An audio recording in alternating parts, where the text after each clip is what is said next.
Hi, I'm Jenny Kanoki, and this is my point of view of the parent apathy case study. So, category one, problem identification and analysis. What do I know?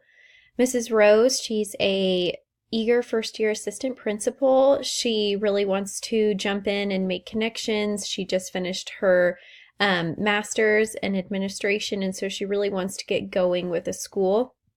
The principal does not share her thoughts for a need for change. She's been really discouraged from some of the conversations that they've had because his point of view of the school's involvement does not align with hers, but she remains adamant about the need for parental involvement. The head principal, he acknowledges that there is parent apathy, claims he has a sense of the community. He knows what the parents want, what their thoughts are. He believes that parents just don't want to be involved, that they're better off left alone, and he doesn't really want to proceed with anything. He definitely does not want a PTO or a PTA formed because he just feels like the community is better off left to do their own thing. And when the meeting happens and only 8 parents show up, he does not want to proceed with the meeting. The school community relationship, there is very little parent communication and involvement. Just a note is sent home on that Friday, noting that there will be a meeting coming on a Monday night, a week from the upcoming Monday. There was not a date or anything, which I felt was an error on their part. And then there were only 8 parents that showed up to the meeting. Continued. What do I need to know? What has the principal done for parent outreach so far? Has the principal tried other outlets?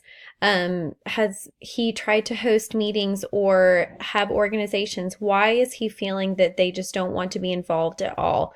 Has he had some bad experiences before where he tried to reach out and they just did not, they were not well received intentions, and so that makes him, feel a little bit negative about reaching out to the community further? What was the school community relationship like prior to this principal? Has this relationship with the community always been this way, or are there some changes with the principal that maybe need to be examined in order for the community relationship to be strengthened with the school? What is the school's SES level? Are there a lot of single parent households? Are there a lot of parents that work night shifts or day shifts?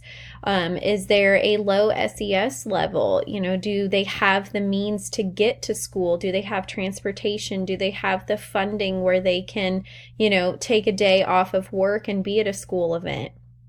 Has a survey been sent out prior to? Have they asked for parents' input and voice on certain topics?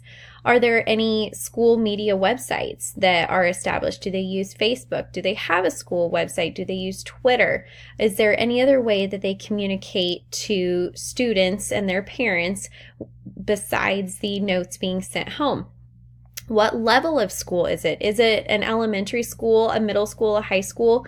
Because depending on the level of school, that can depict what amount of communication that you use. You cannot really ask elementary students to go home and take a piece of information by word of mouth and give it to their parents. So the level of school, that depicts on the amount of communication that you ask the students to rely to give to their parents. What is the support shown at school events? Do the parents show up to ball games and parent-teacher conferences, music concerts, such events? Problem identification. So the main problem is that there is a lack of contact and communication between the school and parents and also the surrounding community. There is also a secondary problem because the principal and assistant principal, Mrs. Rose, their thoughts don't exactly line up on, how they want to proceed with getting parents and the community involved. Category 2. So I would conduct a 3-step plan if I was Mrs. Rose and the head principal. I would send out surveys and questionnaires to the parents. I would establish and advertise multiple outlets of communication. The third step, I would host events at different times of the school day and evening for parents and community members to attend. And then throughout this, I would have to remind myself, that this is not going to be, a one and done type of thing. This is going to be a process. It's going to be one that's going to take, weeks and months to change, the whole school year, several school years. It's not going to just happen in 1 week after one successful event. So the surveys and questionnaires, some example questions: what form of communication works best for you? The parents, you need to ask them that. The grandparents, the other community members, what is their age? Are they, young parents and so they're really into social media, or are they, in the older generation and so they much prefer the newspaper or a school calendar? Would all calls be successful, or an established social media website? What time of day works best for you to attend school meetings and events? Can they come during the day because they work a night shift, or, do they work 8 to 5, so evenings work better for them? You need to know those things when you schedule events so that you can have people come. What events would you like to see at John F. Kennedy School? Are they hosting enough events where parents feel welcome to come, or is it stuff that's only happening during the school day that parents don't feel like they are welcome to attend? And then survey questions need to be available on multiple platforms, again, to hit all of those different age groups of, not only parents, but just the community members in general. Paper, phone, and then the school website. They need to be available on multiple platforms so that you can reach multiple groups of people. Communication outlets. So based off of what the survey says, you need to listen to what the people say and then establish, websites or social media platforms if there are ones that are not already in existence. If they are, then, tell those people that this is what the website's called. Encourage them to give a like and a follow if it's a Facebook page or Twitter. And then you need to post often. Advertise those websites. Let people see what's going on in the school day and tell them what the upcoming events are, and then promote those upcoming events so that people know what's coming and that they feel welcome to attend. Host events. So that goes along with the social media one. You need to promote the events that are coming up, and you need to host them at different times of the day.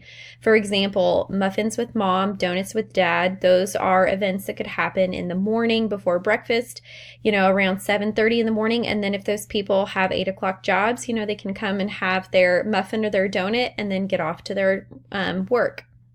Music concerts, those typically happen in the evening. Awards assemblies, those can kind of be flexible. They could be during the day, in the morning or the afternoon, or if you really, communicate it, it could also happen in the evening. Field days, field trips. Do the parents know about these events? Do the teachers and the staff members make them feel welcome to attend those events? And then, schedule school events on the calendar and in a district newsletter on the website, and then promote them. Promote over and over again what is coming and that you would like to see parents and community members at that event. So category 3, resolve the issues based on promoting the success of all students. What is best for the students? Students are the why. They're the whole reason we're there, at the school. Why are we here? Why are we trying to make a difference? Without the students, why are we even at school? They are the linking piece between the school and the community. They're the thing that we have in common. We're there at the school to look after and ensure the success of the students, and parents and the community members, they're the ones that they send their students to us to look after. The greater the communication between the schools and parents, the more support that will hopefully be received. Category 4, debrief the problem. So some of the different things that I was thinking as this was happening, I was thinking about if the lack of communication, if it's, always been prevalent through the years, or if it's more recent. Is this something that's tied to the head principal? Is the head principal present at school and community events? Is he someone that's approachable, that they feel that they can walk up and talk to? I was feeling that, there's a definite solution to this problem, but it's going to take patience and persistence. It's going to take time and probably more than one event and a lot of effort to get people to feel that they can attend these events and to make the time to attend the events. If it hasn't been something that they've been doing before, people have to realize the importance of it and the why of it before they start to make it a regular part of their routine. Valuing, they need to value the 8 parents that come and then use those parents as resources, ask them to be main stakeholders in the community to help promote the school. They clearly from the get-go saw the need to support the school because they showed up at that meeting. And so use those parents to your advantage and ask them to reach out to other fellow parents. And then also value Mrs. Rose because she not only identified a problem, but she never gave up and she kept trying to meet with her head principal about it. Issues that are still unresolved. Do the parents want to be involved? Is the head principal correct that he feels that the community just doesn't want to be involved? And so, if so, how can that continue to change? Will the parent level of support start to rise? Could the possibility of a PTO be approved and organized? The head principal was very adamant that he would not approve a PTO or PTA. If parent support starts to increase at events, could an organization like that be approved by him? Is the head principal well received and approachable? This would be a very touchy subject, and I'm not quite sure how an assistant principal would approach this without damaging a work relationship, but is the school in this position in the first place because of the principal's personality and approachability? What are the teachers feeling? The case never really mentioned what the teachers were doing or how they were feeling about the lack of parent support and communication with the school. And so I would be interested to see how the teachers feel and also what they could be doing to help encourage that. Category 5, reflect on standard. Standard 7 talks about the academic success and personal well-being of a student, that it just takes a community and the school working together. And so by clearing the air for proper communication and hosting and promoting events where everybody feels welcome to attend, you are going to help ensure that every student feels supported, academically, physically, mentally, by the people at the school, their parents, and also fellow community members. Component 1, how did I promote individual academic success? So by increasing communication, parents will be more in the know about things such as after-school programs, summer school programs, ACT preparation and test dates, and scholarship opportunities. How did I promote the personal well-being of each individual student? So by hosting events and opening the school to the community, there are going to be some students that unfortunately never have parents or family members that are super involved. And so if you open up events to the rest of the community, hopefully you could connect them to another parent figure or a grandparent figure to them, that they could feel like they have some support and somebody that's coming to watch them at events. Component 3, how did I promote community engagement while addressing parent apathy? So by sending out the survey questionnaire, you're letting people know that, you care about their voice and you want them to feel like their opinion matters in your school and that you want them to attend events. And so hosting events, making sure that everybody feels welcome, that you as a building leader are there welcoming people, making sure that, it's not just a place for students, but it's a place for all community people. And so I just wanted to wrap this up with the quote from Paul Meyer saying that communication, the human connection, is the key to personal and career success. And schools are a wonderful way to make connections with people and ensure that we all have personal and career success. So thank you for watching.